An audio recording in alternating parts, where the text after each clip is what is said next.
Hello students. तो आज हम फिजिकल केमिस्ट्री का बहुत ही basic chapter and most important chapter, ठीक है। आप इस चैप्टर के अगर 5 स्टार लगा दीजिएगा, ठीक है। इससे इस चैप्टर की इम्पोर्टेंस पता चलेगी। इम्पोर्टेंस आप इस बात से जान लीजिए कि लगभग 10 से 12 चैप्टर्स आपको फिजिकल केमिस्ट्री के पढ़ने हैं 11th और 12th को लेकर, ठीक है। इस लेट से हम 10 ही मान लेते हैं, ठीक है। तो इन 10 चैप्टर्स में सिंगल चैप्टर आपको ऐसा नहीं मिलेगा जिसमें मोल कॉन्सेप्ट का यूज ना हो, ठीक है। एक भी ऐसा चैप्टर नहीं मिलेगा जिसमें मोलैरिटी, ठीक है, मोलैरिटी, मोल, मोलर मास, ये जितनी भी बेसिक चीजें हैं जो हम इस मोल कॉन्सेप्ट में पढ़ेंगे, ठीक है। इक्विवेलेंट कॉन्सेप्ट, ये जितनी भी कॉन्सेप्चुअल चीजें हैं, ठीक है, जब वो थ्रू आउट पूरे 11th एंड 12th यूज होने वाले हैं, उस चैप्टर को हम आज स्टार्ट करने जा रहे हैं। तो इसमें आपको क्या करना है, आपको बिल्कुल जो थ्योरी बताई जाएगी उस थ्योरी को कंप्लीटली फॉलो करना है, ठीक है। एंड इस बात से आप बिल्कुल मत घबराइएगा, ये वीडियोस डिलीट हो जाएंगे, ठीक है। ये वीडियोस मैं यूट्यूब से बिल्कुल डिलीट नहीं करूंगा, आप इस बात को बेफिक्र रहिए इस बात के लिए, ठीक है। कई बार स्टूडेंट्स को लगता है कि ये कहीं डिलीट ना हो जाए, इसलिए जल्दी जल्दी वो पढ़ने की कोशिश करते हैं, ठीक है। एक एक दिन में दो दो तीन तीन लेक्चर्स पढ़ते हैं, बट आप ऐसी जल्दबाजी बिल्कुल मत करिएगा, ठीक है। आप एक दिन में एक ही चैप्टर पढ़िएगा, बट वो एक लेक्चर जो होगा, ठीक है, वो सबसे बेस्ट होना चाहिए, ठीक है, ताकि उस लेक्चर को दोबारा आपको देखने की जरूरत ना पड़े, ठीक है। तो आपको ये की पॉइंट याद रखना है कि आपको रिवीजन और कॉन्सेप्ट जितने भी इसमें बताए जाएंगे वो सब आपको एज इट इज याद रखना है, ठीक है, क्योंकि एक ही कॉन्सेप्ट का यूज है आगे आने वाले चैप्टर्स में, ठीक है। तो हम चैप्टर स्टार्ट करें, आइए देखते हैं। तो मोर कॉन्सेप्ट में सबसे पहले जो हमें पढ़ना है बेसिक चीज, दैट इज एटॉमिक मास,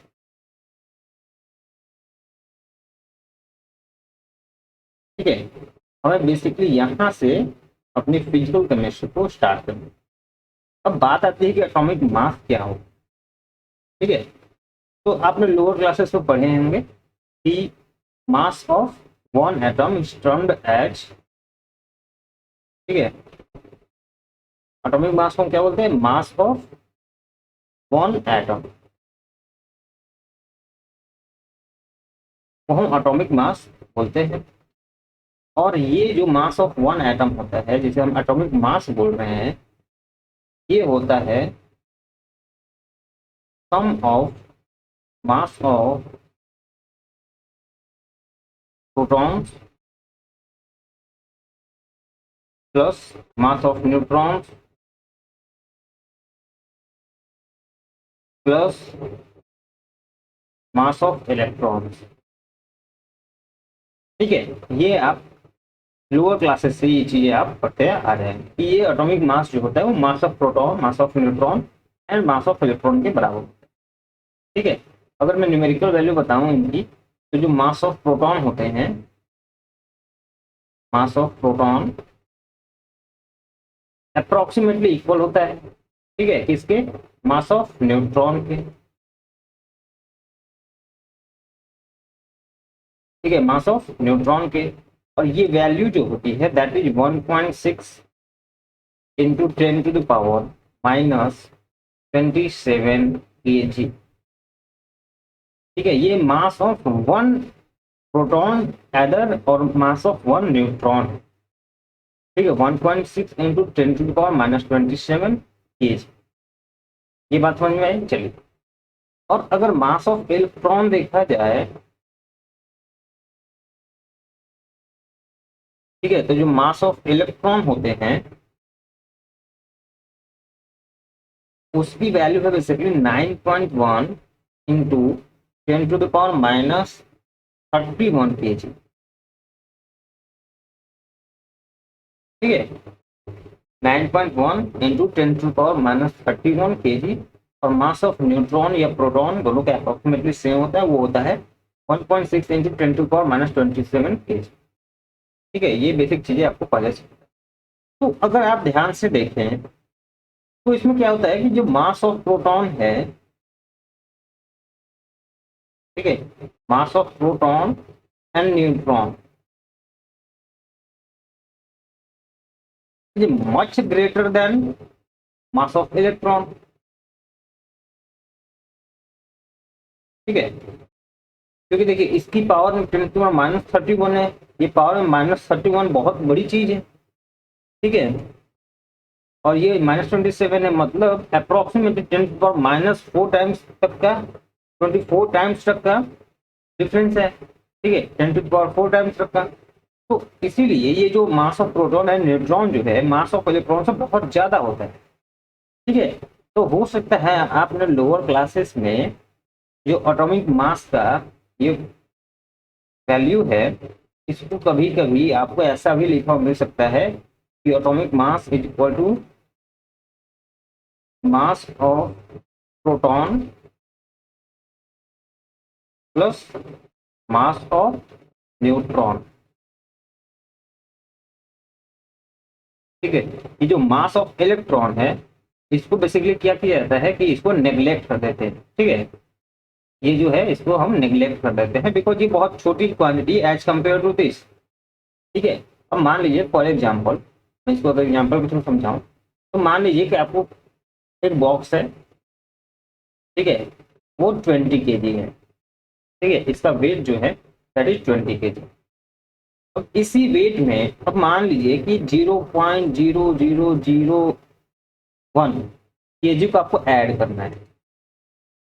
ठीक है, तो आप जब ऐड करोगे तो कितना आएगा 20.0001 kg। आप मुझे बताओ कि क्या ये 20.0001 जो है अप्रोक्सीमेटली इक्वल टू 20 नहीं है?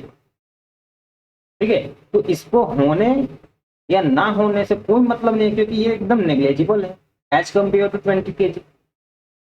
ठीक है, तो इसीलिए सिमिलरली यही फॉर्मूला, जो यही तरीका हम यहाँ पे अप्लाई करते हैं। वो क्या है कि हमें पता है कि mass of proton and mass of neutron, मान लीजिए कि बॉक्स की है, ठीक है, वेट क्योंकि ये ज्यादा होता है, और ये जो 0.0001 kg है that is mass of electron. मैं एक एग्जाम्पल बता रहा हूँ। ठीक है, तो इसीलिए ये जो मास ऑफ इलेक्ट्रॉन है इसका नेग्लेक्ट करके बेसिकली कभी कभी ये फॉर्मूला यूज होता है। ठीक है, एंड सिंस ये फॉर्मूला यूज होता है तो पता नहीं अभी तक आपने एक टर्म का नाम सुना है या नहीं, मैं बता दूं आपको कि मास नंबर टर्म होता है, मास नंबर। ठीक है, इसके बारे में अभी बात करेंगे हम आगे चैप्टर में।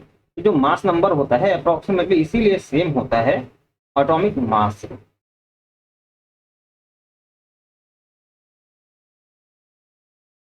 ठीक है, अभी हम ये चीज आगे पढ़ेंगे। ठीक है, तो हमें क्या पता चला कि जो एटॉमिक मास है that is basically the mass of sum of mass of protons, neutrons and electrons. Electrons की मासेस कम होती हैं इसीलिए हम इसका यूज करते हैं एटॉमिक मास का। ठीक है, मास of proton plus mass of neutron. But अभी क्या हुआ, अब प्रेजेंट टाइम में हमारे पास क्या है, एक मास स्पेक्ट्रोस्कोपी डिवाइस है। ठीक है, एक डिवाइस है जिसको हम मास स्पेक्ट्रोस्कोपी बोलते हैं। ठीक है, मास स्पेक्ट्रोस्कोपी डिवाइस। ठीक है, with the help of this device हम बहुत ही छोटी, ठीक है, even electrons, protons and neutrons का हम मास एग्जैक्ट पता कर सकते हैं। ठीक है, प्रेजेंट टाइम में एक ऐसा डिवाइस बन चुका है जिससे हम, ठीक है, हम मास जो ऑफ प्रोटॉन, न्यूट्रॉन्स, इलेक्ट्रॉन्स तक का हम कर सकते हैं। ये बेसिकली स्पेक्ट्रोस्कोपी नहीं, स्पेक्ट्रोमीटर हुआ। ठीक है, आप इसे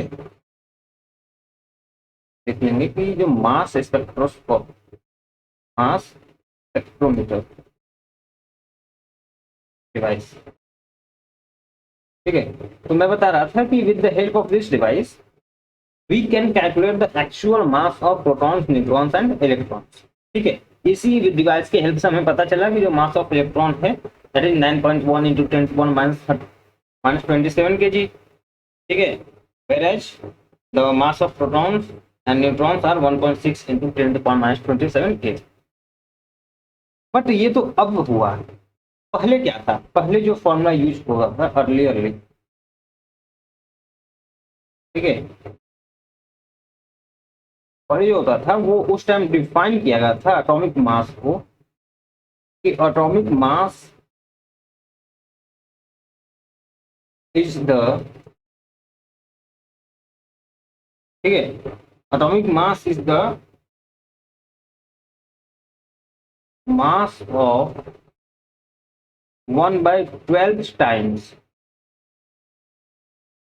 ठीक है, 1/12 का मतलब 1/12, ठीक है, 1/12 times of, times mass of C12, C12 मतलब 6C12, जो आप कार्बन को जनरली देखते हैं atomic mass valency ship, atomic mass 12। तो उस टाइम तक ये डिफाइन स्टैंडर्ड डिवाइस को, ये बेसिकली स्टैंडर्ड बनाया गया था कि जो एटॉमिक मास होगा किसी भी एलिमेंट का, एटॉमिक मास जो होगा किसी भी एलिमेंट का x टाइम्स, ठीक है, ये जो है 1/12 ऑफ C12 एटम होगा, ठीक है, ये बात समझ में आई। तो फिर क्या हुआ, अब देखिए, जब ये डेफिनेशन हुई तो उस टाइम तक फिर अब लोग कैसे कैलकुलेट करते थे कि जो ऑक्सीजन का एटॉमिक मास है वो 16 AMU है, ठीक है, ये किस तरह से कैलकुलेट किया जाता है, तो आइए देखते हैं।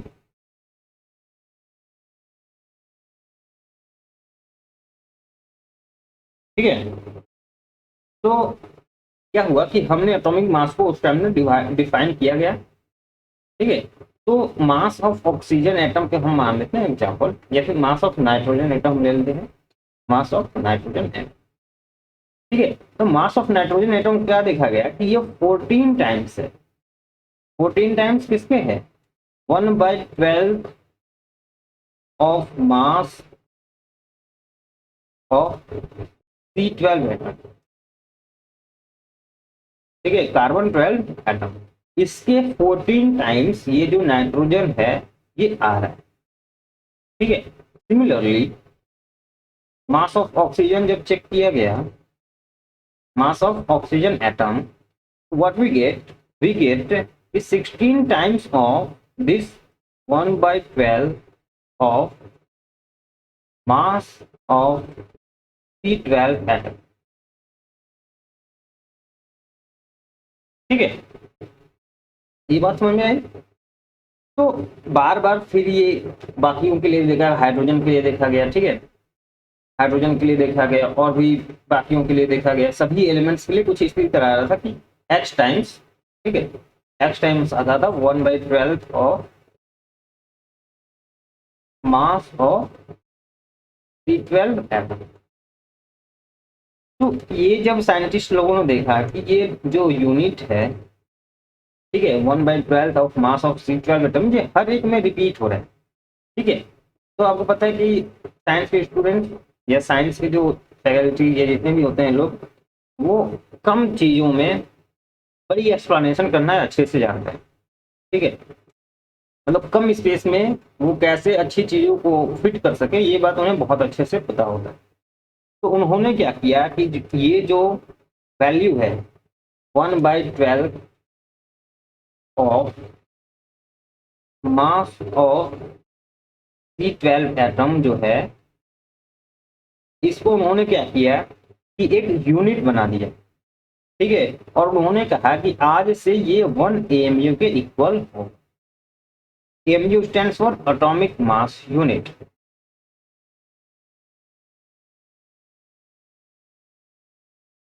बताइए यहां तक बात समझ में आई।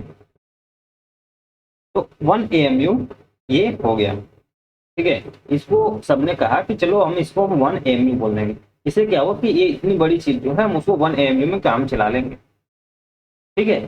तो तब से, ठीक है, तब से ये 14 तो एज सेम रहा, ठीक है, और ये 1/12 of mass of C12 atom जो है, this is equal to 1 AMU, ठीक है, और ये 14 AMU आ जाता है इसका एटॉमिक मास।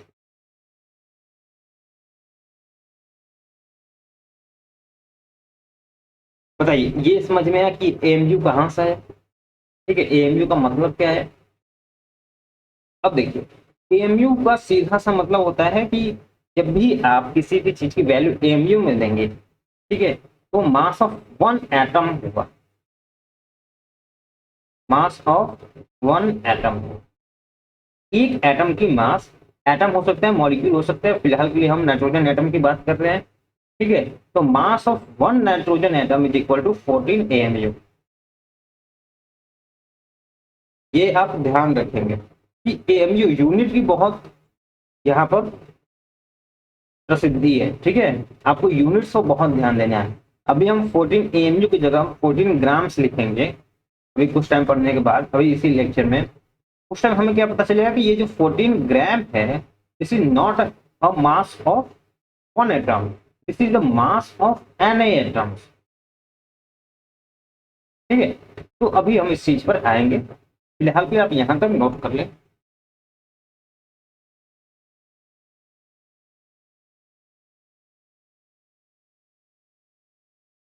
तो आपने नोट कर लिया होगा। ठीक है, तो अब इसको मैं इरेज कर देता हूँ।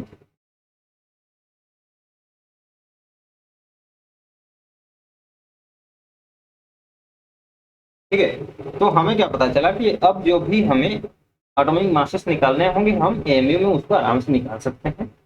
फॉर एग्जाम्पल, अगर हम ऑक्सीजन की बात करें, ठीक है, तो ऑक्सीजन की एटॉमिक मास कितनी होती है, 16 AMU।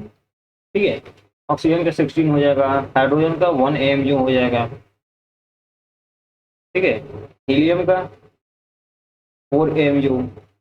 ठीक है, अभी ऐसे ही बहुत सारी, ये मास ऑफ एक एटम का है, मास ऑफ ओनली वन है। ठीक है, तो अब देखिए, हम 1 AMU की वैल्यू भी निकाल सकते हैं।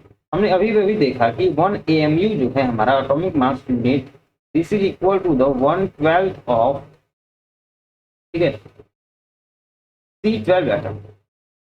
ठीक है, मास ऑफ ये जो 1 AMU, this is equal to the 1/12 times of mass of C12 atom. Okay, यहां तक बात समझ में आई। तो 1/12, ठीक है, of mass of C12 atom. अगर हम C12 एटम की बात करें, ठीक है, अगर हम C12 एटम की बात करें, तो विद द हेल्प ऑफ, ठीक है, जब हमने with the help of mass spectrometer, ठीक है, मास स्पेक्ट्रोमीटर, इसके हेल्प से हमने जो फाइंड आउट किया, मैंने बताया ना कि इस ये जो प्रोटॉन्स, इलेक्ट्रॉन्स और इवन इलेक्ट्रॉन्स के मासेस को भी फाइंड आउट कर सकता है। तो इसके हेल्प से हमने C12 एटम का मास फाइंड आउट किया, and what we get the mass of C12 atom equals to 1.99 into 10 to the power minus 26 kg। ठीक है, हमने जब ये फाइंड आउट किया कंप्लीटली, तो हमें क्या मिला कि 1.99 into 10 to power minus 26 kg के इक्वल ये आता है। ठीक है, तो अब इस वैल्यू को आप यहाँ पुट कर दें, क्योंकि ये 1/12 of mass of C12 atom है, तो मास ऑफ C12 हमें एटम हमें पता चल चुका है। ठीक है, ये पहले नहीं पता था, ये अब हमें पता चला जब ये स्पेक्ट्रोमीटर डिवाइस हमें मिला है। ठीक है, तो आप इसको 1.99 into 10 to the power minus 26 kg को पुट कर लें। ठीक है, जब आप इसको सॉल्व करेंगे, 1/12 को इसमें मल्टीप्लाई करेंगे, तो you will get the 1.66 into 10 to the power minus 27 kg। Okay, ये आपको वैल्यू मिलता है 1 AMU का। ठीक है, एटॉमिक मास यूनिट की एक्चुअल वैल्यू जो है ये हमें मिलती है। अगर आप ध्यान से देखें तो 1 AMU का जो मास है, ये 1 प्रोटॉन के इक्वल है। मास ऑफ प्रोटॉन के, मास ऑफ प्रोटॉन हमारा क्या होता है 1.6 इंटू 10⁻⁻27 kg, अभी भी बताया आपको। ठीक है, तो 1 AMU जो है इसके बराबर आता है। ठीक है, तो हमें क्या पता चला कि हमें 1 AMU पता चला कि 1 AMU जो हम लिख रहे थे एक्चुअल में वो एक नंबर है। ठीक है, और वो नंबर क्या है 1.66 इंटू 10⁻⁻27 kg। बताइए ये समझ में आया? चलिए, तो अब क्या हुआ कि जब हमें 1 AMU की वैल्यू मिल गई, तो अब हम किसी भी एटम का मास ग्राम्स में निकाल सकते हैं। इससे पहले हम क्या करते थे कि मास ऑफ 1 ऑक्सीजन एटम जो हम लिखते थे, तो हम लिखते थे 16 AMU। ठीक है, मैं सही बोल रहा हूँ? ठीक है, अब हमें 1 AMU की वैल्यू मिल चुकी है। वो कितनी थी अभी अभी बताया आपको, वो कितनी थी 1.66 इंटू 10⁻⁻27 kg, इतनी ही तो थी। अब आप इसको क्या करें कि 16 को एज इट इज रख के 1 AMU की वैल्यू का पुट कर दें, तो ये 1.66 इंटू 10⁻⁻27 kg। ठीक है, अब आप इसको मल्टीप्लाई कर लें। ठीक है, जब आप मल्टीप्लाई करेंगे तो ये आपको वैल्यू निकल के आएगा अप्रोक्सीमेटली 2.656 इंटू 10⁻⁻26 kg। ठीक है, आप इस केजी को ग्राम में ही चेंज कर सकते हैं, 10⁻³ से मल्टीप्लाई कर देंगे, आपको ये वैल्यू ग्राम में मिलेगी। ठीक है, तो अब क्या हुआ कि विद द हेल्प ऑफ हमने क्या किया C12 एटम को हमने जो इनिशियली माना था 1 AMU, हमने 1 AMU की वैल्यू निकाल ली। ठीक है, अब जहां भी हमें जरूरत पड़ता है किसी भी 1 एटम का मास का, तो हम उसको क्या करते हैं AMU की जगह इस वैल्यू को पुट कर देते हैं, मल्टीप्लाई करते हैं, and we get our answer in gram atomic mass. ठीक है, यहाँ तक बात समझ में आई? अगर बात समझ में आई तो एक एग्जाम्पल आप मेरे लिए करते हैं।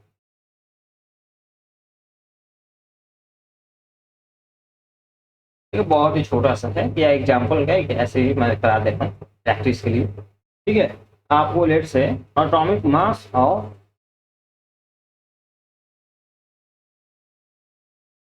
Sodium sodium metal in grams में निकालना है आपको। ठीक है,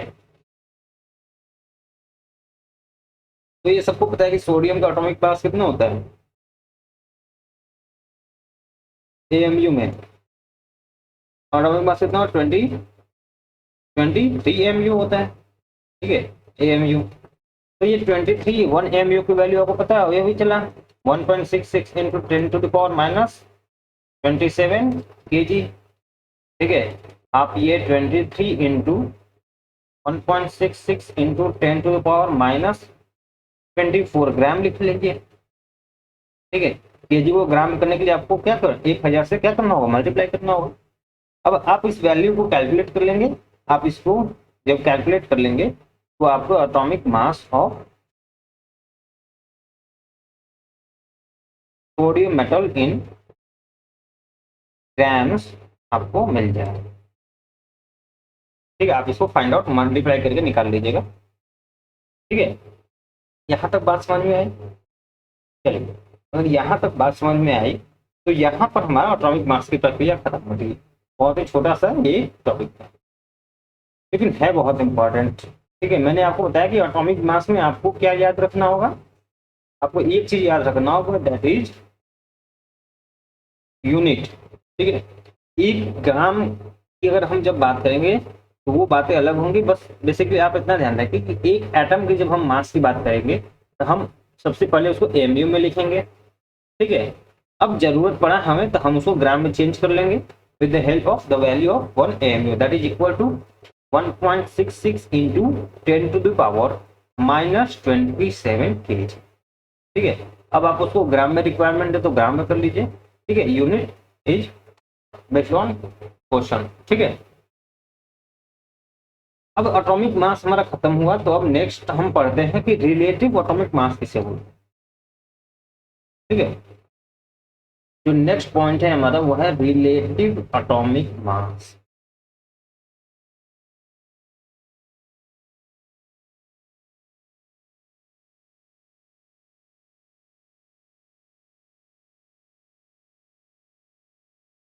अब हमें देखना है कि रिलेटिव एटॉमिक मास क्या होता है। तो देखिए रिलेटिव नाम से ही पता चल रहा है कि किसी न किसी के रिस्पेक्ट में बात की जाएगी। ठीक है, किसी न किसी के रिस्पेक्ट में बात की जाएगी। ठीक है, तो रिलेटिव एटॉमिक मास को अगर मैं डायरेक्टली डिफाइन करूं, ठीक है, तो रिलेटिव एटॉमिक मास जो होता है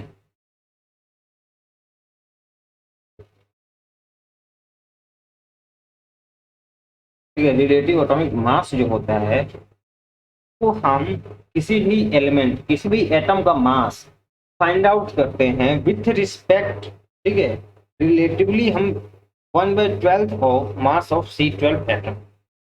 ठीक है, हम किसके रिलेटिवली बात करते हैं, mass of 1/12 times of mass of C12 atom. अभी हम किसके मतलब 1 AMU के, इनडायरेक्टली अगर डायरेक्टली कहा जाए तो 1 AMU के रिस्पेक्ट में हम बात करते हैं।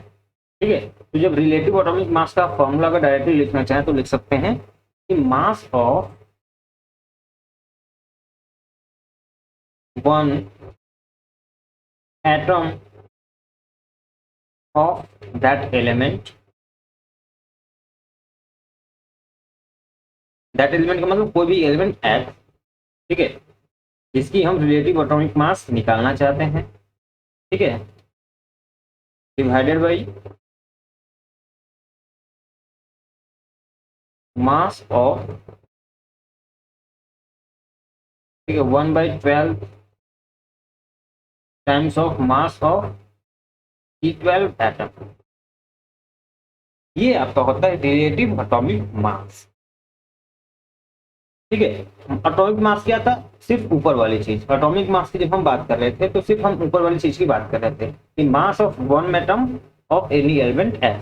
ठीक है, वही हमारा क्या होता था, एटॉमिक मास, एक एटम का मास। ठीक है, जब हम रिलेटिव एटॉमिक मास की बात करते हैं तो उसी जो हमें मास, जो एटॉमिक मास मिला था एमयू में, उसी को हम क्या करते हैं, again 1/12 times of mass of C12 atom से डिवाइड कर देते हैं।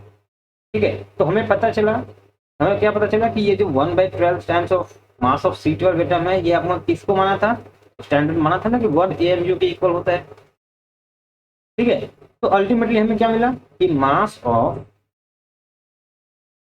वन एलिमेंट ऑफ दैट, ठीक है, मास of one atom, mass of one atom of that element x upon 1 AMU। ठीक है, यहां तक बात समझ में आई। तो आपको जब भी अगर किसी की रिलेटिव एटॉमिक मास निकालनी हो तो आप इसको क्या करें, एटॉमिक मास लिख ले। ठीक है, एक एटम का मास लिख ले, दैट इज एटॉमिक मास, उसको 1 AMU से डिवाइड कर देंगे तो आपको रिलेटिव एटॉमिक मास मिल जाएगा। फॉर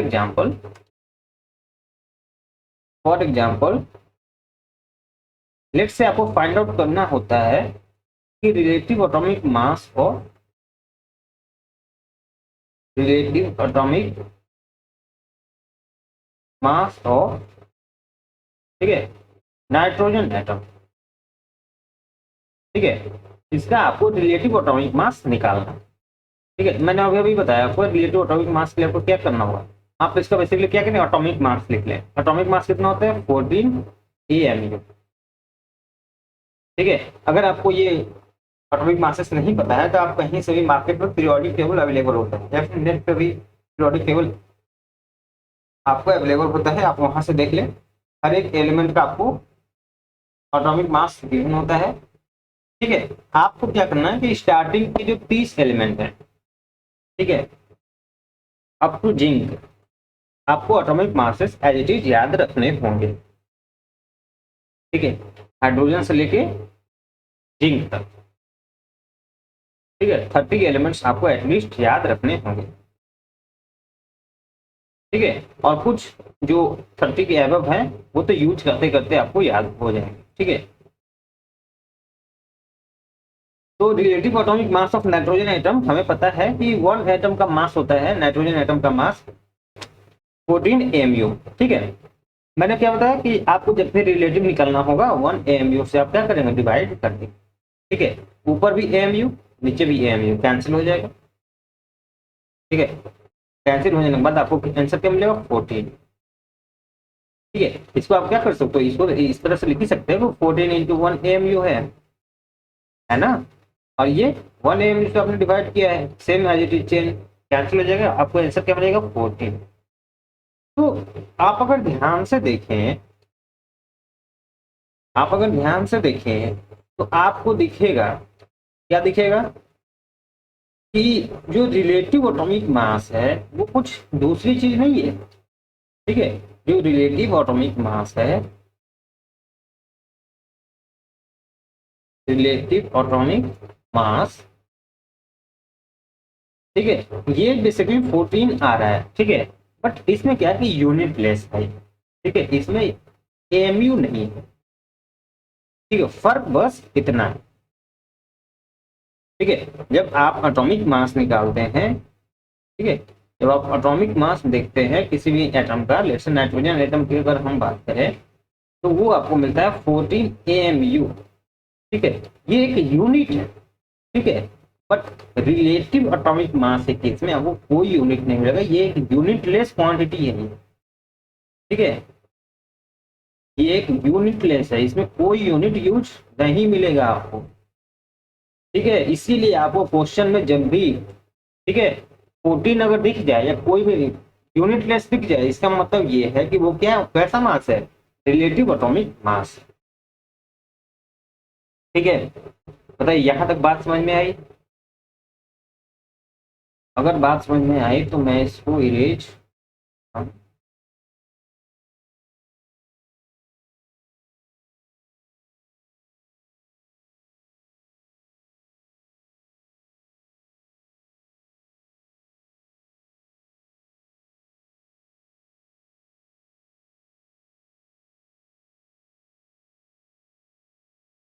ठीक है। तो एक आप जल्दी से ये बता दें कि relative, what will be the relative mass, relative atomic mass of, ठीक है, नियॉन एटम। ठीक है, आपको relative atomic mass of neon का बताना है। ठीक है, लेट्स से हमारे जो क्वेश्चन में ये गिवन है कि एटॉमिक मास इसका कितना होता है, 20 एम। ठीक है, अब जैसे ही आपको मान लीजिए 20 MU अगर मैं पता नहीं हो तो बता दिया हूँ। ठीक है, तो 20 MU जैसे ही दिखा आपको तुरंत आंसर मिल गया। आपने क्या किया कि रिलेटिव एटॉमिक मास के लिए कोई फॉर्मूला यूज होने की जरूरत नहीं है। ठीक है, आपको एटॉमिक मास पता चला, आप उसमें से यूनिट को गायब कर दें। ठीक है, आप यूनिट को क्या कर दें, इसको गायब कर दें। अब जैसे ही इसको गायब करेंगे आपको आंसर मिल जाएगा 20। ठीक है, आप एटॉमिक मास में से सिर्फ यूनिट गायब कर दें, वो इमीडिएटली कन्वर्ट हो जाएगा किसके, रिलेटिव एटॉमिक मास। ठीक है, ये बात समझ में आई। तो आप जल्दी से ये बता दें कि रिलेटिव एटॉमिक मास ऑफ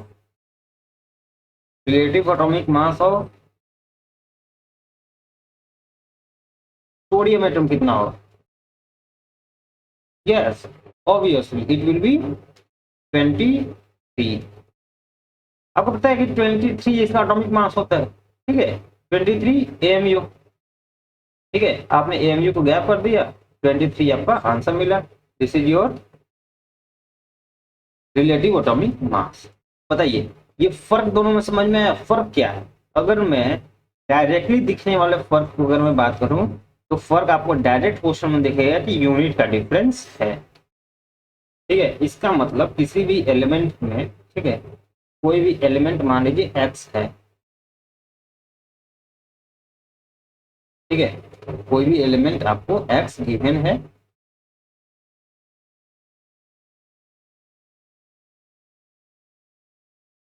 और इसके बारे में मान लीजिए कि आपको ये दो चीजें गिवन है कि इसका, ठीक है, आपको मान लीजिए इसको 60 AMU गिवन है एक, और एक हुआ है सिर्फ 60 है। ठीक है, तो 60 AMU जो है ये क्या होगा, मास of one atom of that element, one atom of x होगा, ठीक है, ये एक एटम का मास होगा, ठीक है। Where as this is 60, 60 is the, आपको दिख रहा है कि ये इसमें क्या है, यूनिट गायब है, यूनिट गायब मतलब ये क्या है, relative atomic mass, relative atomic mass of element x, ठीक है। बताइए रिलेटिव एटॉमिक मास समझ में आया, ठीक है, कोई बड़ी बात तो नहीं है। चलिए अगर ये समझ में आया तो अब नेक्स्ट एक बेसिक चीज पढ़ते हैं, इसका आप बहुत ही पहले से 9-10 से ही आप पढ़ते आ रहे हैं, दैट इज मॉलिक्यूलर मास, ठीक है। वो हेडिंग डाल रहे हैं आप कि व्हाट इज मॉलिक्यूलर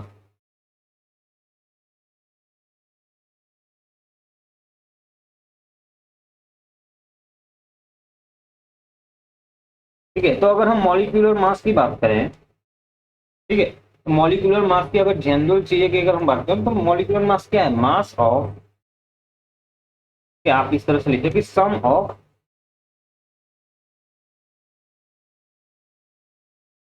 ठीक है, इसको आप लिख सकते हैं कि सम ऑफ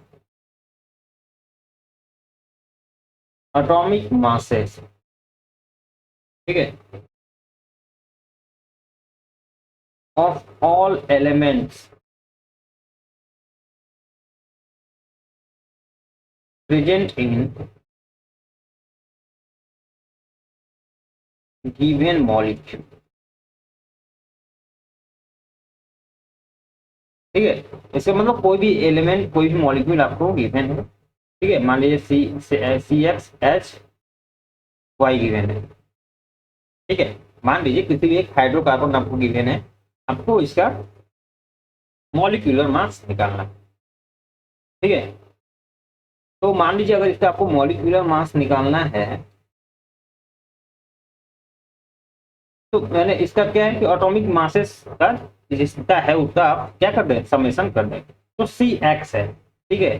तो सी एक्स का मतलब इसमें मास ऑफ सी कितना हो, कार्बन कितना होगा, ठीक है, x times of this atomic mass, ठीक है, atomic mass of carbon plus y times, क्योंकि ये वाई है, ठीक है, वाई है मतलब इसका वाई टाइम्स होगा। जैसे मान लीजिए कि एक बॉक्स की मान लीजिए वेट है 1 kg, ठीक है, तो ऑब्वियसली अगर हम 4 बॉक्स की बात करेंगे तो 4 kg होगा, ठीक है। सिमिलरली अगर एक हाइड्रोजन का एटॉमिक मास, ठीक है, अगर 1 AMU होता है आपको पता है, ठीक है, तो वाई हाइड्रोजन क्या होगा, y times of its atomic mass, atomic mass of hydrogen, ठीक है। तो एटॉमिक मास ऑफ कार्बन कितना होता है, 12 AMU, ठीक है, तो ये हो जाएगा 12x plus atomic mass of hydrogen कितना होता है 1 AMU, तो ये y हो जाएगा और इसकी यूनिट हो जाएगी AM, ये हो जाएगा क्या, मॉलिक्यूलर। तो ये तो मैं एक बेसिक सा बताया हूँ, ठीक है। मैं कुछ एग्जांपल्स बता देता हूँ ताकि आपको कोई समस्या ना हो, कि आप तो ये चीज़ें खैर पहले से भी पढ़ते आ रहे होंगे, अगर नहीं पढ़ा है तो मैं इसीलिए बेसिक कराते चल रहा हूँ, एक एक क्वेश्चन में कोई भी चीज़ स्किप नहीं कर रहा, क्योंकि कई स्टूडेंट्स ऐसे होते हैं जो अच्छे स्कूल से नहीं पढ़े होते हैं, उन्हें इन सभी बेसिक चीज़ों का भी नॉलेज नहीं होता, ठीक है। हो सकता है आपको अचंभा हो कि ऐसे भी लोग एग्जिस्ट करते हैं, बट यस इसमें उनकी कोई गलती नहीं है, ये बेसिकली हालात ही कुछ ऐसे हैं, ठीक है, हमें उससे क्या, हम अपना देखते हैं, ठीक है। तो मान लीजिए कि हमें मॉलिक्यूलर मास ऑफ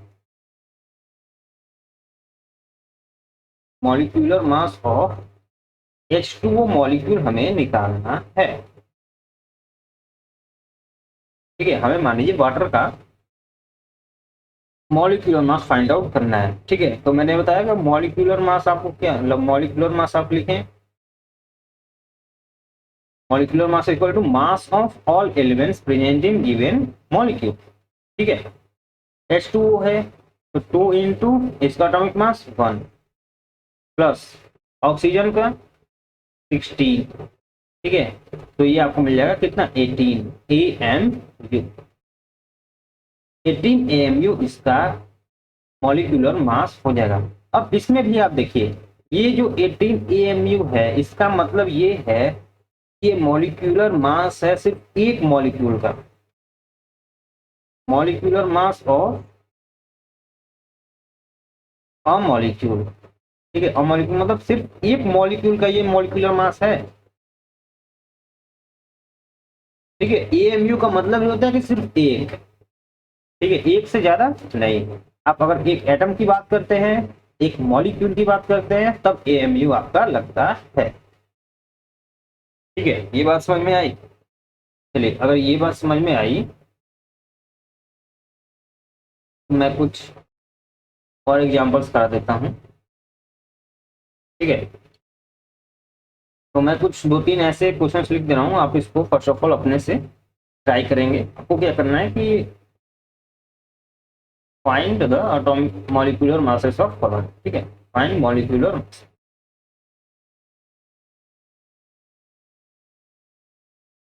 आपको मॉलिक्यूलर मासेस को क्या करना है, फाइंड आउट करना है, ठीक है।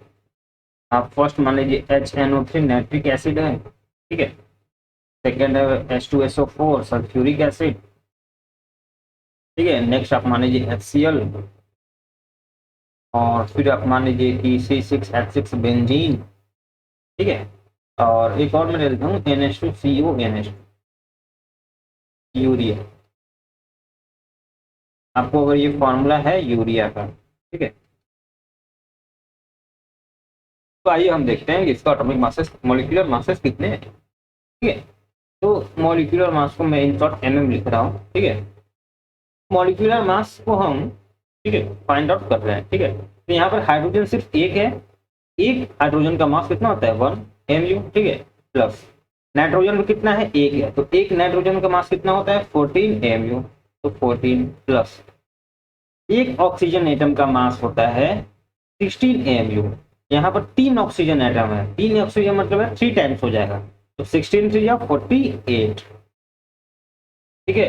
तो ये कितना हो जाएगा आपका 63 AM, ये हो जाएगा आपका क्या, इसका हो जाएगा मॉलिक्यूलर मास, मॉलिक्यूलर मास, ठीक है। मास ऑफ 1 HNO3 मॉलिक्यूल, ठीक है। सिमिलरली अगर हम H2SO4 की बात करें, तो यहाँ पर हाइड्रोजन कितने हैं, दो हैं, ठीक है। तो मैं एक काम करता हूँ, इसको इरेज कर देता हूँ,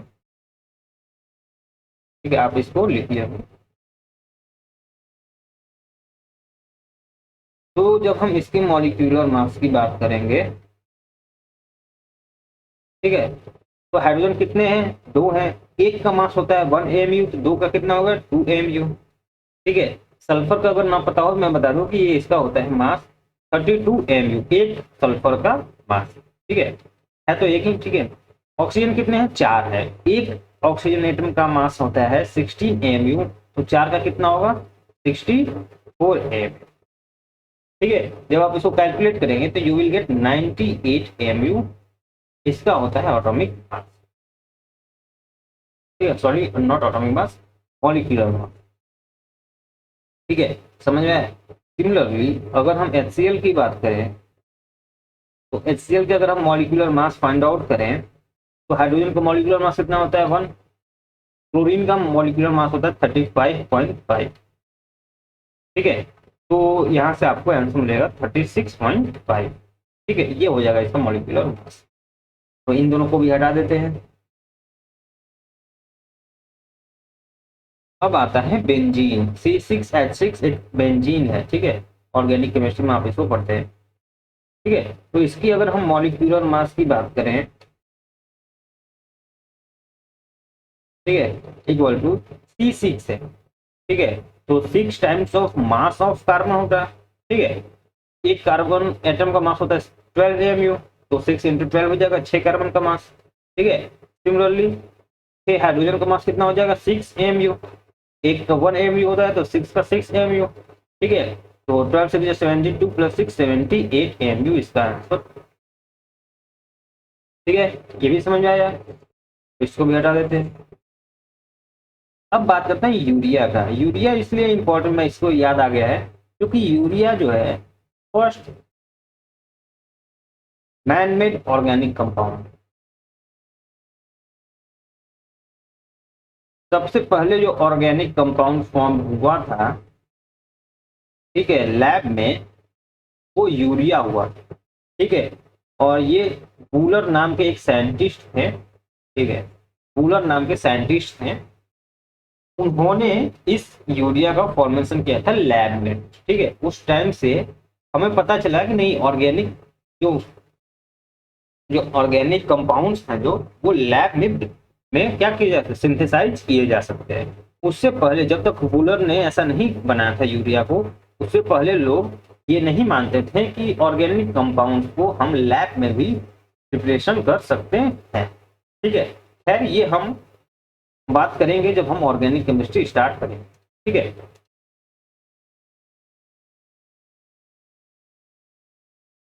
तो वो तो मेरे को याद आ गया, ठीक है।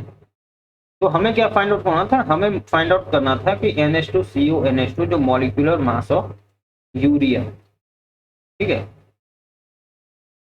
हमें ये फाइंड आउट करना था। तो मॉलिक्यूलर मास,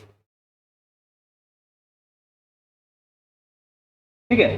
तो अगर आप देखें तो इस पूरे कंपाउंड में दो नाइट्रोजन आइटम, एक यहाँ एक यहाँ, एक नाइट्रोजन आइटम का मास होता है 14 MU, तो दो का होगा 28, 2 टाइम्स हो जाएगा, प्लस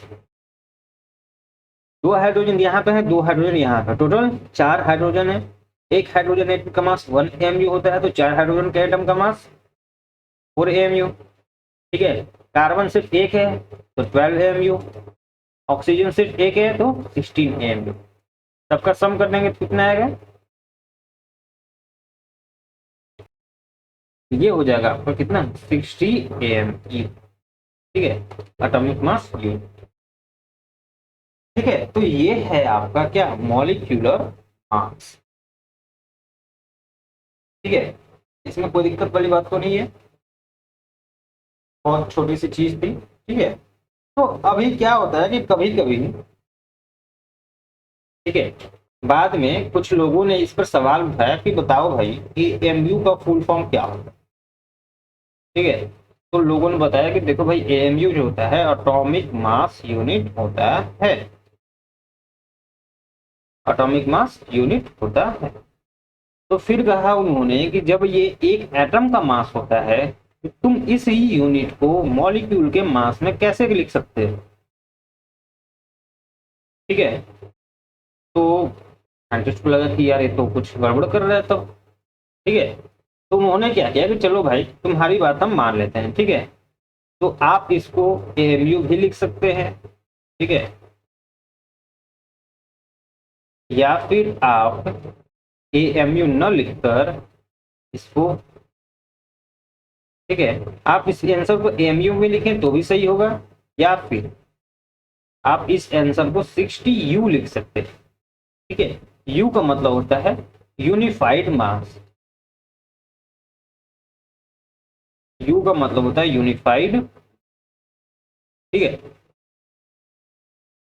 तो फिर जिस इंसान ने ये सवाल उठाया था उसको अपना आंसर मिल गया, ठीक है। कि आप एमयू न लिखना चाहें कोई बात नहीं, आप एमयू को हटाकर सिर्फ यू लें, ठीक है, ये यू ही हो जाएगा आपका यूनिफाइड मास, ठीक है। तो आप ये मत सोचिएगा कि एमयू आपका गलत है, ठीक है, गलत बिल्कुल नहीं है। आप एमयू में भी लिख सकते हैं और यू में भी लिख सकते हैं, चॉइस इज योर, ठीक है। तो मॉलिक्यूलर मास की बात आपको समझ में आई होगी, ठीक है। मैं बहुत अच्छे से ट्राई किया हूँ आपको ये चीज समझाने का, ठीक है। कोई दिक्कत वाली बात तो नहीं है इसमें। ये सब जितने भी हमने अभी अभी मॉलिक्यूलर मासेस कैलकुलेट किए ये समझ में आया होंगे, ठीक है।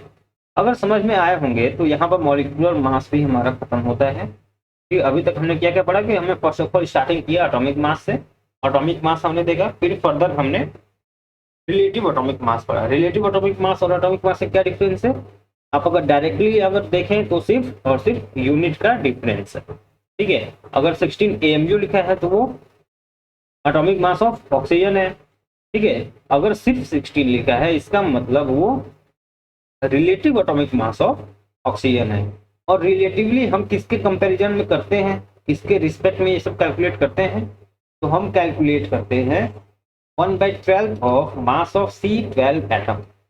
ठीक है, ये सारी चीजें हमने डिस्कस कर ली। ठीक है, तो अब जो हमें डिस्कस करना है वो एक ऐसा टॉपिक है जो सबसे ज्यादा इम्पोर्टेंट है इस पूरे चैप्टर में। उससे ज्यादा इम्पोर्टेंट इस चैप्टर में कुछ नहीं, इवन इस चैप्टर में क्या, एंड उसी चीज का सबसे ज्यादा यूज है हमारे आने वाले सभी चैप्टर में, दैट इज मोल। ठीक है, ये नाम जितना छोटा है काम इसका उतना ही बड़ा है। ठीक है, तो इसको हम क्या करेंगे, इसको हम अपने नेक्स्ट चैप्टर में स्टार्ट करेंगे, sorry not next chapter, next lecture में स्टार्ट करेंगे। ठीक है, ये लेक्चर फर्स्ट लेक्चर था, एक इंट्रोडक्टरी चैप्टर था। इसमें हमने अभी तक जितने भी atomic mass, relative atomic mass, molecular mass, एकदम बेसिक चीजें पढ़ी। ठीक है, कोई भी चीज नया नहीं था। ठीक है, अब ये जो मोल, मोलर मास, ठीक है, और ये इक्विवेलेंट कॉन्सेप्ट, कंसंट्रेशन टर्म्स, जितने भी चीजें हैं ये हमारे लिए नहीं होंगे। जो 10th टू 11th मूव किए होंगे स्टूडेंट्स, जो 11th के अभी होंगे, ठीक है, उनके लिए चीजें बिल्कुल नहीं होंगी। ठीक है, तो इसको हम अपने नेक्स्ट क्लास में स्टार्ट करेंगे। ठीक है, लेक्चर सेकंड में हम इन सारी चीजों को डिस्कस करेंगे। Till that, thank you so much.